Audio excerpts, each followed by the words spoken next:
नमस्कार। भारतवर्ष का गौरवशाली इतिहास यूट्यूब चैनल में आप सभी का हार्दिक स्वागत है। आज की वीडियो में हम अगोहरा योधे मुद्रांक के बारे में जानकारी प्राप्त करेंगे। यह मुद्रांक पूर्व गुप्त काल का है। अगोहरा योधे मुद्रांक हरियाणा प्रांत के हिसार जिले के अगोहरा नामक स्थान से प्राप्त एक मुद्रांक अथवा मोहर है। यह मिट्टी की अंडाकार 7 सेंटीमीटर लंबी और 6.2 सेंटीमीटर चौड़ी है। इस मुद्रांक के ऊपर 1/3 भाग में ककुशस्थ युक्त वामाभिमुख वृषभ का अंकन है। उसके नीचे एक लंबी रेखा है। रेखा के नीचे कुषाण गुप्तकालीन लिपि में 5 पंक्तियों का लेख है। यह लेख संस्कृत भाषा और ब्राह्मी लिपि में है। इस लेख का विषय योधे शासन प्रणाली की जानकारी देना है। इस लेख का मूल संस्कृत पाठ इस प्रकार है।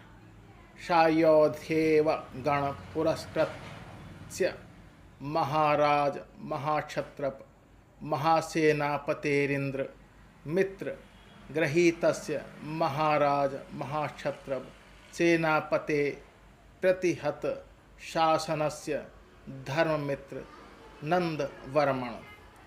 इस लेख का हिंदी अनुवाद इस प्रकार है। श्री योधेय गण द्वारा पुरस्कृत अथवा निर्वाचित या मनोनीत महाराज महाक्षत्र महासेनापति इंद्रमित्र अथवा राज्य मित्र द्वारा गृहीत अथवा स्वीकृत महाराज महाक्षत्र सेनापति अप्रतिहत शासन करने वाले धर्म के मित्र अर्थात धर्मात्मा नंदवर्मण नयवर्मण वसुवर्मण की मुद्रा। अगोहरा योधे मुद्रांक का महत्व इस प्रकार है। मुद्रांक घिसा होने के कारण 3 स्थलों पर इसका पाठ संदिग्ध है। जैसे पहले महाराज, दूसरा महासेनापतेरिंद्र और तीसरा नंद। प्रथम पंक्ति में गृहीत महाराज पाठ तृतीय पंक्ति में आए महाराज पाठ के परिप्रेक्ष्य में समुचित जान पड़ता है। शेष 2 स्थलों पर व्यक्तिवाचक नामों का पाठ संदिग्ध है। उनके जो भी पाठ हों, मुद्रांक के ऐतिहासिक महत्व पर कोई अंतर नहीं पड़ता। यह मुद्रांक योधे गण से संबद्ध है। योधे गण का साहित्यिक विवरण इस तरह मिलता है। योधे गण के रूप में प्राचीनतम उल्लेख पाणिनि की अष्टाध्यायी में हुआ है। महाभारत में इनका उल्लेख अम्बष्ठ, त्रिगर्त, मालव और शिवी के साथ हुआ है। वराहमिहिर ने राजन्य, त्रिगर्त, अर्जुनायन आदि के साथ इनका उल्लेख किया है। योधे गण के सिक्के बड़ी मात्रा में उपलब्ध हुए हैं। उनके अध्ययन से ज्ञात होता है कि वे सिक्के स्पष्टतः 3 प्रकार के हैं और वे 3 भिन्न भिन्न कालों के हैं तथा 3 भिन्न क्षेत्रों में पाए गए हैं। प्रथम, इन सिक्कों पर योधेयानाम बहु धान्य के अंकित है। ये योधेयों के प्राचीनतम सिक्के हैं। इनका समय लगभग द्वितीय से पहली शताब्दी ईसा पूर्व है। इससे ज्ञात होता है कि वे बहुधान्यक प्रदेश में रहते थे, अर्थात वे उन दिनों में हरियाणा क्षेत्र में निवास करते थे। योधे लोग ईसा पूर्व पहली शती में किसी समय विदेशी आक्रमकों, संभवतः बख्तरी के यवनों के दबाव के कारण दक्षिण पूर्व की ओर खिसक गए और राजस्थान के उत्तर पूर्वी भाग में जा बसे। इसका ज्ञान हमें भरतपुर के पास विजयगढ़ से मिले एक खंडित अभिलेख से होता है। द्वितीय प्रकार के सिक्कों पर भगवत स्वामिनो ब्राह्मण्य योधे लिखा है। दूसरी शती में 150 ईस्वी के आसपास शक महाक्षत्रप रुद्रदामन ने उन्हें परास्त किया था, जिसकी जानकारी रुद्रदामन के जूनागढ़ अभिलेख से मिलती है। इस प्रदेश से भगा दिया गया था उनको। तब वे हिमालय के पर्वतीय प्रदेश में पश्चिम में ब्यास की उत्तरी धारा से लेकर पूर्व में गढ़वाल तक शिवालिक पर्वत श्रृंखला के बीच में आ गए। इस काल के सिक्कों पर भगवत स्वामिनो ब्राह्मण्य योधे अंकित है। तृतीय प्रकार के सिक्कों पर योधे गणस्य जय अंकित मिलता है। इसके पश्चात वे पुनः पंजाब की ओर लौट आए तथा सतलज और ब्यास के कांठे में रहने लगे। इस काल के सिक्कों के सांचे बड़ी मात्रा में लुधियाना के निकट सुनेत से मिले हैं। इन सिक्कों पर योधे गणस्य जय अंकित मिलता है और ये सिक्के कुषाणों के सिक्कों की अनुकृति जान पड़ते हैं। अघोरा मुद्रांक इसी काल का अर्थात कुषाण गुप्त काल का है और ऐसा प्रतीत होता है कि वह किसी शासकीय पत्र में लगा रहा होगा और अगोरोहा भेजा गया होगा। इस मुद्रांक का महत्व इस दृष्टि से भी है कि उससे योधेयों की शासन प्रणाली पर प्रकाश पड़ता है।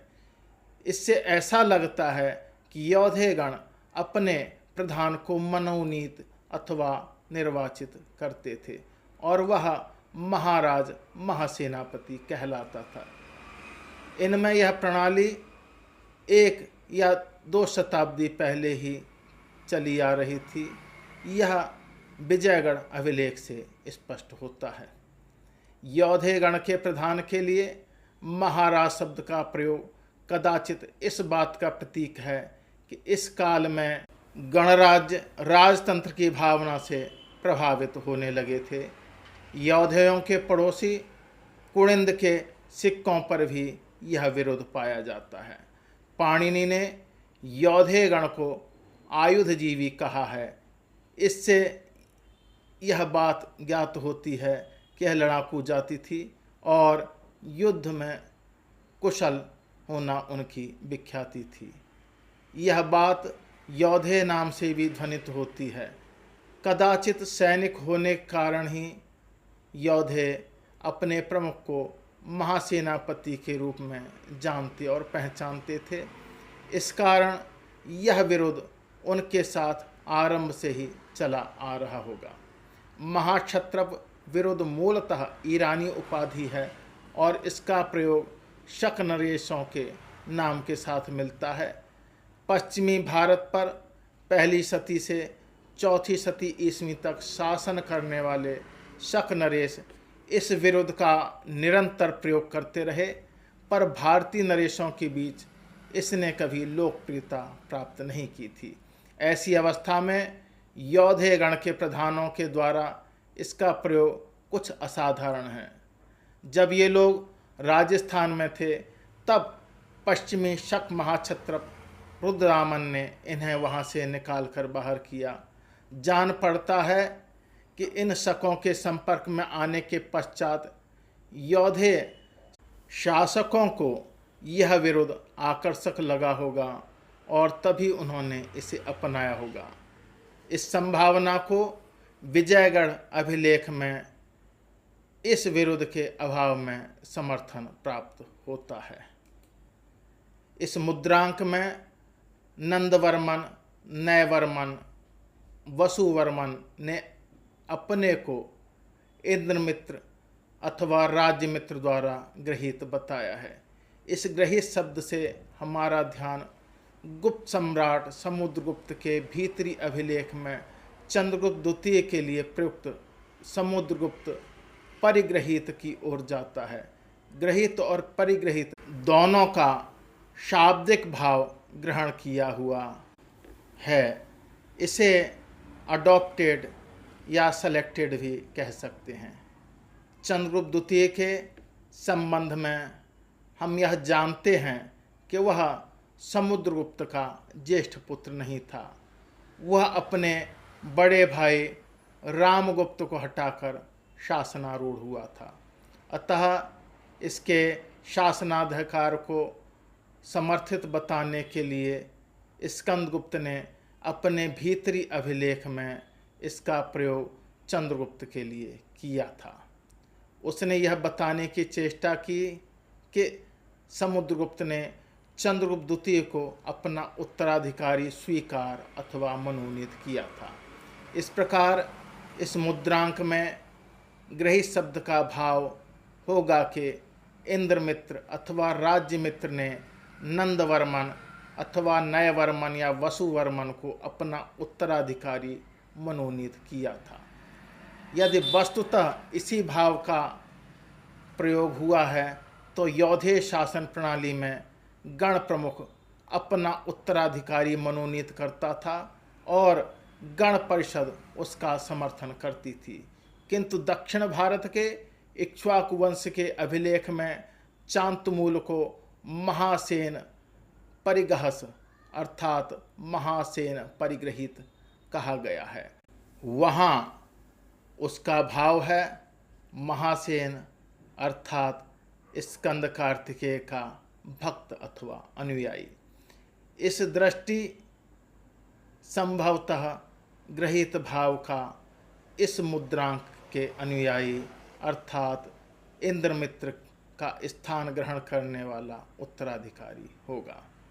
अंत में एक उल्लेखनीय बात यह है कि जहाँ इंद्रमित्र अथवा राज्यमित्र और नंदवर्मन अर्थात नयवर्मन या वसुवर्मन समान रूप से महाराज महाक्षत्रप कहे गए हैं, वही इंद्रमित्र राज्यमित्र के लिए महासेनापति और नंदवर्मन नयवर्मन और वसुवर्मन के लिए सेनापति विरुद्ध का प्रयोग हुआ है।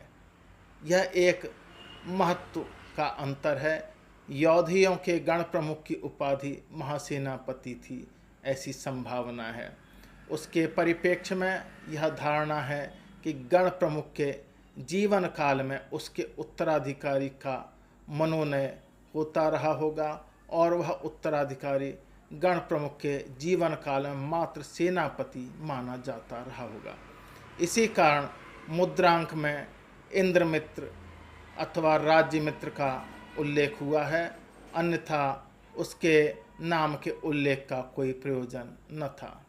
इस प्रकार उत्तराधिकार की व्यवस्था कदाचित यौधियों ने पश्चिमी क्षत्रपों से ग्रहण की होगी।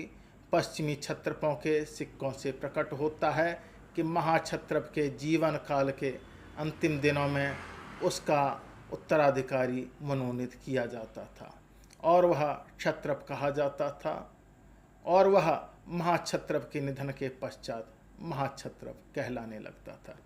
इस प्रकार हमने आज की वीडियो में अगहौरा मुद्रांक लेख के बारे में जानकारी प्राप्त की। मेरे साथ जुड़े रहने के लिए आप सभी का बहुत बहुत हार्दिक धन्यवाद। नमस्कार।